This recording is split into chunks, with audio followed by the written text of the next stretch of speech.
Olá amigos, sou o professor Francisco Ronald. Vamos agora à questão de número 127 do nosso simulado. Uma questão de competência 4, habilidade 13. Então vamos a essa questão de aredograma. Muito importante. Você sabe que todo vestibular que contempla a genética, você sempre vai ter uma questão de aredograma.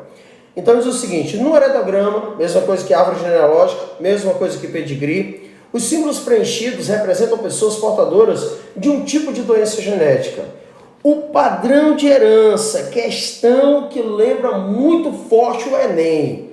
Enem, FUVEST, Unicamp, todo mundo gosta de perguntar sobre o padrão de herança. Então o padrão de herança observado na doença é, vamos por partes, qual é o nosso checklist? Vamos analisar, a herança é do tipo mitocondrial? Não é. Sabe por quê? Porque se fosse mitocondrial, essa mulher 2, ao ter a herança, teria todos os seus filhos com a herança. E no caso, esse indivíduo 3 não tendo a herança, faz com que mitocondrial não seja. Mitocondrial está fora, ok? Agora eu vou apagar isso que eu acabei de fazer, você já sabe, você pegou a informação, eu vou apagar para fazer outra análise. Então, apaguei aqui e vamos em frente. Seria ligada ao Y, que é uma herança antigamente chamada de restrita ao sexo, né? Seria denominada assim? Resposta, não. Porque se fosse ligada ao Y, de genes holândricos, não haveriam mulheres com a característica.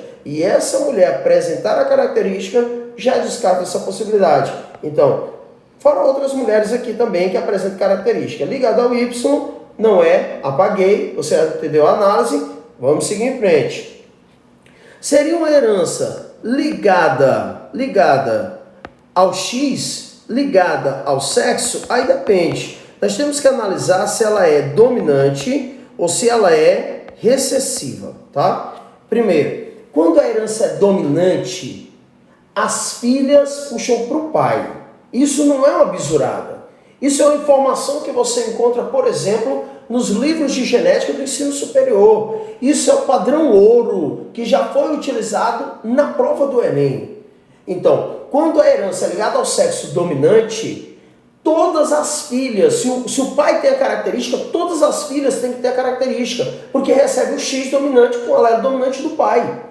Então vamos ver se existe aqui alguma filha de um pai com característica que não apresenta, porque se não apresentado, ligado ao sexo dominante, não é. E tem. Olha esse homem aqui, ele tem a característica. Se fosse ligado ao sexo dominante, todas as filhas dele teriam que apresentar. Beleza, essa, ok. Mas essa daqui, ela não apresenta característica. Então, ligado ao sexo dominante é impossível. É o padrão ouro, já explorado inclusive na prova do Enem. Então, essa ligada ao sexo dominante não é, está fora. E aí eu vou apagar essa análise, porque você já compreendeu. Então, vou aqui, não compreendeu? O vídeo está aqui para você, você retorna e você analisa direitinho que essa é a informação. Todas as filhas de um homem que tem a característica, tem que ter a característica também. Se tiver uma que não tem, automaticamente ligado ao sexo dominante, não é o padrão de herança. Então, vou apagar aqui, tá? Aqui apaguei. Agora vamos analisar se é recessiva. Como é que funciona a recessiva? Na recessiva, quando a mulher tem a característica, a mãe tem a característica, se na dominante as filhas puxam para o pai, na recessiva são os filhos que puxam para a mãe. Então vamos ver se a mulher afetada tem algum filho que não é afetado, porque se ela tiver, a gente já descarta essa herança também. E acontece aqui, ó. Veja que essa mulher 4, ela tem, embora ela tenha esse filho, que ok, né, condiz com excessivo ligado ao sexo, mas observa que esse filho aqui não apresenta, esse outro filho aqui não apresenta. Então, uma característica recessiva ligada ao sexo, por isso não pode ser. Está fora também. Mais uma vez, vou apagar, porque no nosso checklist nenhuma dessas heranças é possível. Então, apaguei aqui, ó. Apaguei aqui a análise. Agora nós vamos para uma quarta análise. Quinta análise, né? Se a gente considera mitocondrial, Y, ligado ao sexo dominante, ligado ao sexo excessivo, vamos agora para uma quinta análise, que é autossômica, que pode ser dominante ou pode ser recessiva. Vamos lá. Regra: quando dois iguais formarem um diferente, o diferente será recessivo e os iguais serão dominantes e heterozigotos.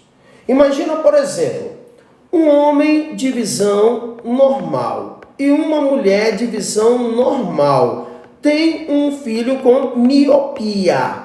Aí o que acontece? As pessoas se colocam pensando coisa errada. Não é isso. Quando dois iguais, dois normais, formarem um diferente, né? Por exemplo, a pessoa míope que usa óculos, é porque essa miopia é recessiva.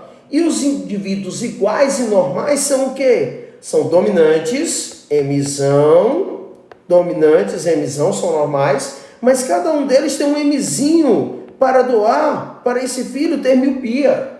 Então essa é a lógica. Dois iguais formaram diferente, o diferente será recessivo. Imagina, dois que não são pintados formaram um pintado, o pintado é o recessivo. Dois que são pintados formaram um que não é pintado, o não pintado é recessivo. O diferente formado é sempre o recessivo, ok? Então, nesse caso, o que nós vamos ter? Dois indivíduos pintados formando aqui indivíduos que não são pintados. Então, essa característica é o quê? Autossômica e dominante. Quem é o recessivo? São 6, 7 e 8, os não pintados. Então, autossômica dominante, nós vamos ter na alternativa letra C. Questão 127 do nosso simulado, letra C.